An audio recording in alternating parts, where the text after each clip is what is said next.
Alors grand 1, ça va être un rappel sur les ions qu'on a déjà fait en classe et que je reprends en vidéo. C'est la base de toute la leçon. Si on n'a pas ça, on ne peut pas continuer. Alors, qu'est-ce qu'un ion? Un ion est une espèce capable de gagner ou de perdre des électrons. On rappelle que dans un atome, il y a autant d'électrons qui sont négatifs que de protons qui, eux, sont positifs. Quand on en a autant, ça veut dire que l'atome, lui, il est neutre. Tandis qu'un ion, il va être chargé, vu qu'il a perdu ou gagné des électrons. Être chargé, ça signifie soit être positif, dans ces cas-là, ça signifie qu'on a plus de protons que ce qu'on a d'électrons. Vu que le nombre de protons ne peut pas changer, ça veut dire que c'est les électrons qui ont changé, d'accord? Dans ces cas-là, on a perdu des électrons. On est positif, donc on a perdu des électrons. Ça, c'est ce qu'on appelle un cation.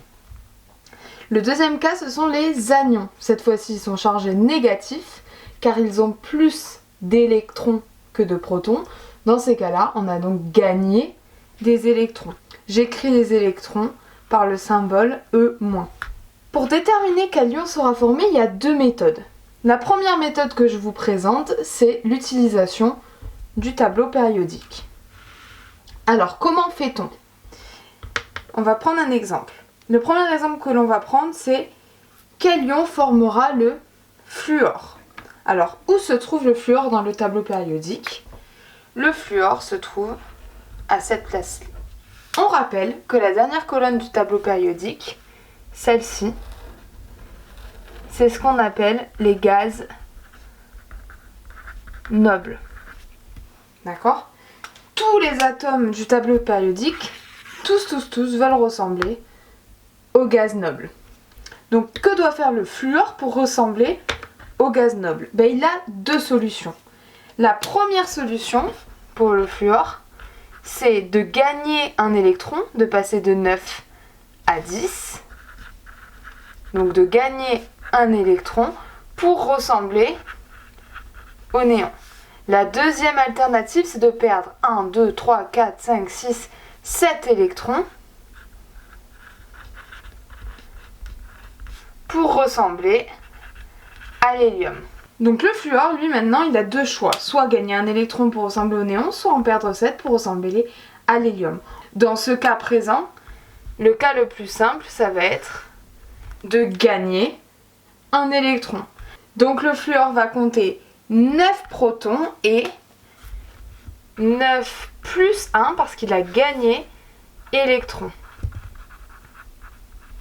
Donc on a plus 9 en charge, moins 10 électrons, la charge totale est moins 1. On déduit donc que l'ion formé n'est autre que le F-. Allez, on va utiliser le même raisonnement pour le magnésium. Le magnésium se trouve ici. Il a aussi deux alternatives. Soit il gagne 1, 2, 3, 4, 5, 6 électrons pour ressembler à l'argon, soit il en perd 1, 2 pour ressembler au néon. Encore une fois, on prend le chemin le plus simple, c'est-à-dire perdre 2 électrons. S'il a perdu 2 électrons, ça veut dire que sa charge totale va être de plus 2. Donc le magnésium formera l'ion Mg2+. Dans cette méthode-là, la seconde méthode, on va utiliser les règles de l'octet et du duet. Je rappelle, même si on l'a vu dans le chapitre précédent, que la règle de l'octet stipule qu'il faut avoir 8 électrons sur la couche externe. La couche externe, c'est la dernière couche. La règle du duet, quant à elle, qui ne concerne que les premiers éléments du tableau périodique, H, Li, Be, He, stipule qu'il ne faut avoir que 2 électrons sur la dernière couche, c'est-à-dire la couche externe. Donc pour employer cette méthode, nous allons d'abord devoir écrire la structure électronique. Alors, si on prend l'aluminium, on nous dit qu'il a 13 électrons. Donc, qu'on a une structure électronique en K2L8M3. Dès lors, l'aluminium, il a deux alternatives. Soit il gagne 5 électrons pour avoir la couche M en octet, soit il perd 3 électrons pour avoir la couche L en octet. Comme d'habitude, on choisit le chemin le plus simple. Ici, le chemin le plus simple n'est autre que de perdre 3 électrons pour avoir la couche L en octet. S'il a perdu 3 électrons, qu'est-ce que ça signifie? Ça veut dire qu'il a plus 13 protons, moins 10, parce qu'il y a 10 électrons, vu qu'il en a perdu 3. Et du coup, la charge totale, c'est plus 3. On obtient donc l'ion Al3+. Allez, on fait la même chose maintenant pour le soufre. Le soufre, quant à lui, contient 16 protons. S'il a 16 protons, ça signifie qu'il a 16 électrons. Donc sa structure électronique n'est autre que K2L8M6.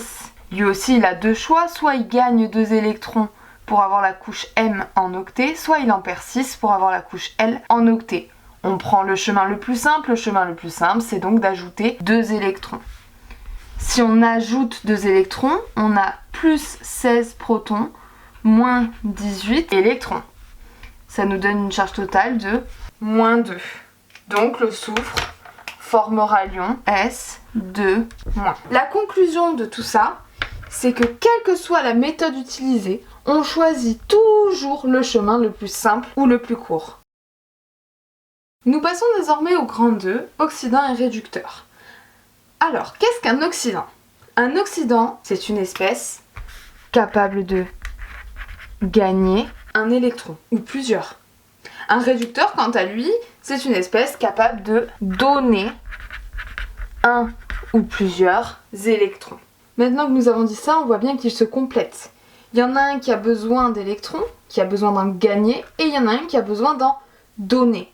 En fait, les deux sont totalement indissociables. C'est pour ça qu'on ne parle pas d'oxydant et du réducteur dissociés, on parle toujours d'un couple. Ils vont toujours par deux. Un oxydant a toujours son réducteur, un réducteur a toujours son oxydant. Ils fonctionnent par paire. Vu qu'ils fonctionnent par paire, on ne peut écrire qu'un oxydant ou qu'un réducteur. On les écrira toujours ensemble et de la même façon. On écrira toujours oxydant / réducteur. On peut noter un exemple. Al3+ / Al signifie que Al3+ est l'oxydant, Al est le réducteur. Alors ça ne s'arrête pas là. Un oxydant et un réducteur sont certes toujours ensemble, mais ils vont avoir envie de se transformer l'un en l'autre. Un oxydant va vouloir devenir un réducteur va vouloir devenir un oxydant. C'est pour ça qu'on les écrit toujours selon une demi-équation électronique telle que l'oxydant plus n fois électron, donc un oxydant plus un nombre d'électrons, vont se transformer en un réducteur. D'accord? Sauf que ça peut se passer dans ce sens-là, mais ça peut également se passer dans ce sens-ci. L'oxydant veut devenir le réducteur, mais le réducteur veut devenir un oxydant. Donc ça se passe dans les deux sens. L'oxydant, on voit bien qu'il gagne les électrons ici. On fait une addition entre l'oxydant et les électrons. C'est ce qu'on disait tout à l'heure. Le réducteur, il donne des électrons à l'oxydant. Alors attention, pour ajuster une demi-équation, il y a des règles à suivre. Quelles sont ces règles? Pour ça, vous avez vu la fiche méthode que j'ai mis en ligne. On va en faire la correction directement. Alors pour ce, on prend un exemple. On prend le couple MnO4- / Mn. Donc on sait d'ores et déjà que celui qui prend les électrons, c'est MnO4- vu que c'est l'oxydant. Il est à gauche du slash. Donc la première étape que l'on vous demande d'établir, c'est de situer les deux éléments du couple de part et d'autre d'un signe égal. Deuxième étape, on vérifie la conservation des éléments. On parle de tous les éléments hormis oxygène et hydrogène. Donc si on regarde là, l'élément qui n'est ni oxygène ni hydrogène ici, c'est Mn. C'est le manganèse. Donc il y a un manganèse à gauche, il y en a un à droite. Donc ici, il n'y a rien à faire. On passe à l'étape numéro 3. Cette fois-ci, on vérifie la conservation des oxygènes. S'ils ne sont pas conservés, il faudra ajouter des molécules d'eau. Donc c'est à connaître par cœur. Quand les oxygènes ne sont pas conservés, on ajoute H2O. Donc ici, il nous manque 4 oxygènes à gauche, vu qu'il y en a 4 à droite. Donc on ajoute 4 H2O. L'étape suivante, c'est la conservation des hydrogènes. Et oui, vu qu'on a ajouté des H2O, on a ajouté des H. Pour ce, on doit ajouter des ions H+, du côté où il en manque. on a 4 fois 2 hydrogènes, ça signifie qu'il nous manque 8 hydrogènes à droite, donc 8 H+. Donc quand il manque des H, on ajoute des H+. Étape 5, on vérifie la conservation des charges. Il faut que la charge de tout ce qui est à gauche soit égale à la charge de tout ce qui est à droite. Pour cela, on va ajouter des électrons. Donc ici, quelle est la charge à gauche? On a plus 2 plus 0. Et ici, nous avons moins 1 plus 8. Donc ici en tout, on a plus 2.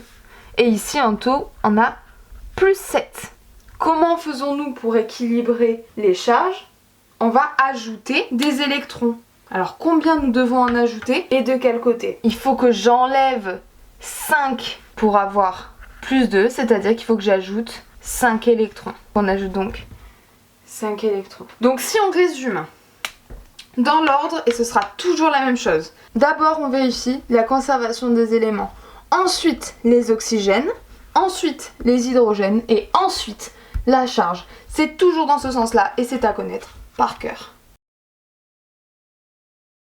Bon, maintenant que l'on sait faire une demi-équation, on va parler de 2 nouveaux mots de vocabulaire. On parlera d'une oxydation lorsque l'on produit un oxydant, c'est-à-dire lorsque à droite de la flèche, j'ai l'oxydant. On a donc le réducteur qui donne l'oxydant plus des électrons. Là, c'est une oxydation parce qu'à droite, j'ai l'oxydant. Maintenant, la réduction, c'est donc lorsqu'on produit le réducteur, donc c'est lorsqu'on passe de l'oxydant au réducteur. Donc dans ce sens-là, j'ai la réduction, dans ce sens-là, j'ai l'oxydation. Maintenant, on va parler de réaction d'oxydoréduction. Alors les réactions d'oxydoréduction, c'est un type de réaction chimique qui se produit entre un oxydant et un réducteur. Oxydoréduction. Il faut impérativement que ce soit 2 couples différents. Il faut l'oxydant d'un couple et le réducteur d'un autre couple. C'est logique parce qu'on a dit qu'un oxydant et un réducteur d'un même couple, ils sont toujours ensemble, ils n'arrivent pas à se dissocier. Donc ils ne réagissent pas ensemble. C'est pour cela qu'il faut 2 couples différents. Au cours de cette réaction, un oxydant va prendre un électron, ou plusieurs, qu'un réducteur lui aura donné. D'accord? Il faut toujours que le nombre d'électrons dont a besoin l'oxydant soit celui donné par le réducteur. Il ne peut pas rester d'électrons à la fin. Tout ce dont a besoin l'oxydant doit être donné par le réducteur. Donc, qu'est-ce qu'une réaction d'oxydoréduction? Imaginons 2 couples. Oxydant 1 / réducteur 1 et oxydant 2 / réducteur 2. Comme on l'a dit, l'oxydant d'un des 2 couples va réagir au réducteur de l'autre. On a donc l'oxydant 1 plus le réducteur 2 qui va donner quoi? Le réducteur de 1 plus l'oxydant de 2. Alors, il y a une méthode qu'il faut connaître par cœur, de la même façon que ce qu'il fallait connaître par cœur la méthode pour les demi-équations, il faudra connaître par cœur la méthode pour les équations de réaction. C'est logique, quand on prend 2 demi-équations, on a bien une équation globale. Un demi plus un demi, ça fait bien 1. Donc, pour expliquer comment on fait, on va suivre un exemple. On va prendre les ions fer 3, Fe3+, qui sont issus du couple Fe3+/Fe, et les ions iodure, I-, qui sont issus du couple I2/I-. L'étape numéro 1, c'est d'écrire les 2 demi-équations, en plaçant les réactifs à gauche. Alors je rappelle que les réactifs, c'est ceux qui réagissent. Donc nous on a dit c'est Fe3+, et I-. Donc je vais placer Fe3+, et I- à gauche. Donc en suivant les étapes que l'on a précisées précédemment, on obtient Fe3+ plus 3 électrons nous donne Fe et on obtient 2I- nous donne I2 plus 2 électrons. Une fois qu'on a les 2 demi-équations, on passe à l'étape numéro 2. On doit regarder si les 2 demi-équations mettent en jeu le même nombre d'électrons. Sinon, il va falloir ajuster. Alors lui, il a besoin de 3 électrons et I- ne fournit que 2 électrons. Donc on n'a pas le même nombre d'électrons pour l'oxydant et le réducteur, on va devoir ajuster. Alors comment on ajuste? Comment on peut faire pour qu'il y ait autant d'électrons pour le fer que ce que l'iode n'en donne? Sachant que le fer en a besoin de 3 et que l'iode en donne 2. Comment fait-on? On va simplement multiplier les 3 électrons par 2 et les 2 électrons par 3. Dans ces cas-là, on en aura bien 6 des 2 côtés. La difficulté est ici. On ne peut pas juste multiplier les électrons, parce que du coup l'équation elle ne serait plus correcte. On doit multiplier toute la ligne. Donc imaginons que cette équation s'appelle équation 1 et que cette équation-là soit équation 2. Pour qu'on puisse faire la réaction, il va falloir prendre 2 fois l'équation 1 et prendre 3 fois l'équation 2. Fois l'équation 1 et 3 fois l'équation 2. La table 3, elle nous demande d'additionner les deux demi-équations. Mais attention, on les additionne avec les coefficients multiplicateurs qu'on a ajoutés.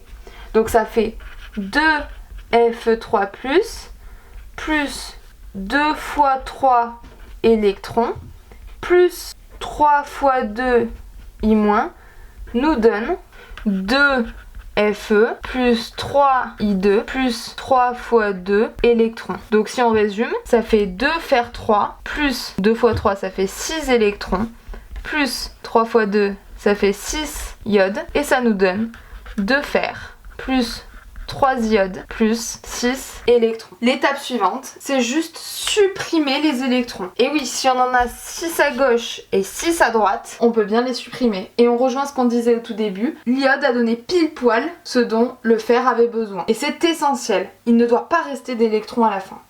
Donc l'équation d'oxydoréduction se résume par 2 fer 3 plus 6 iodes donne 3 diodes plus 2 fer. Et voici notre équation d'oxydoréduction.